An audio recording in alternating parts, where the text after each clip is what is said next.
just worried that my sweet mates are gonna hear me, which I know they are, and they're gonna think I'm weird, but it's okay,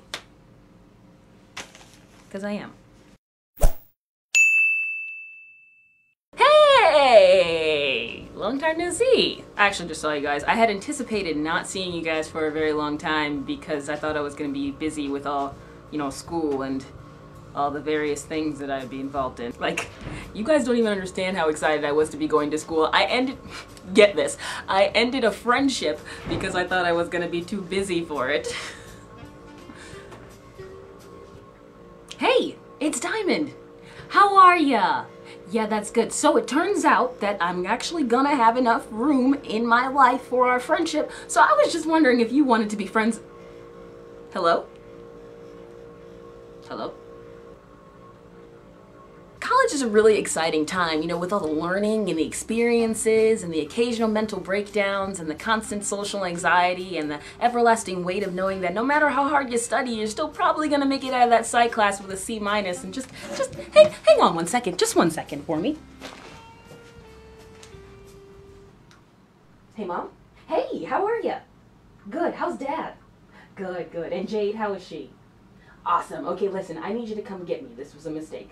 But college is a lot different than high school in the way that apples are a lot different than pears. They're both fruits, but apples are way better. Unless you're a pear person, then I guess pears are your college equivalent. But that's just weird, so for the next few minutes, we're just gonna believe that apples are the superior fruit. Thumbs up for me forcing my beliefs upon you. Being that I have the experience of being a college freshman at 2 different schools, I feel that it is my duty to give you guys some tips on how to make it through your first semester of college. But Diamond, didn't you barely make it through your first semester of college? Well, you know what? There are a lot of doctors who have never had cancer but still treat cancer patients, so I'm giving out tips anyway. Tip number 1, chill. Seriously, just relax. It's just college. It's just the place that's going to determine the stability of your future. It's really not a big deal. Like, just relax. Seriously, take it easy. Take it easy. This is going really well. Tip number 2. Realize that whatever you did in high school officially does not matter. You made it. Everything you did to get here, well, you're finally here, which means you have the opportunity to start anew and become a completely different person if you wanted to. Take that opportunity. Be yourself, be wild, be crazy, be whatever you want, because frankly, nobody cares. I promise that nobody gives a flying fladoodle about the shoes that you're wearing on the first day of class. If the professor could come to class in their pajamas, they would.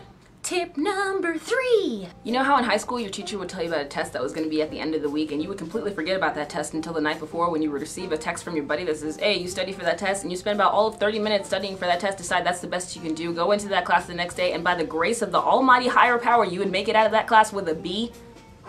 I was never that lucky, but that is definitely not gonna fly here. If you were that kid that never had to study in order to pass a test, first of all, how? And secondly, you can kiss that talent goodbye because studying is about to become your new best friend. For some reason, it is impossible to go into a college exam having only studied for under an hour the night before and ace said college exam. I always waited the night before in high school to study for a test, and as if my failing grades weren't enough of a sign to develop better study habits, I had to learn the hard way that it is better to study several days in advance before an exam. This might be common sense for some of us, but for others, it is not. Also, it just takes off a lot of unneeded stress and pressure when you break down your studying into increments and into several days before you take your exam. I made myself sound like such an idiot. I promise I was an A-B student in high school. I just had terrible habits. Learn from my mistakes. Tip number 4. Get out of your dorm and make friends and experience college. For the introverted like myself, it is way too easy to stay cooped up in your room, on your laptop, away from everyone and just shut others out. That could be the difference between you having a really good college experience and then having a terrible one. Get out on campus, eat at the caf, take the bus somewhere, maybe take your laptop outside even. Just go outside. Even if you're alone, at least you're allowing yourself to be in the way of potential social interactions.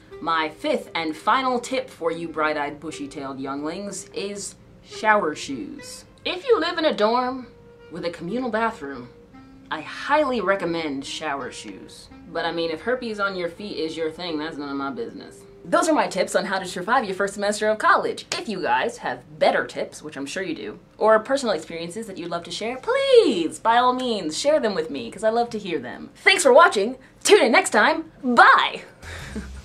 Thank you.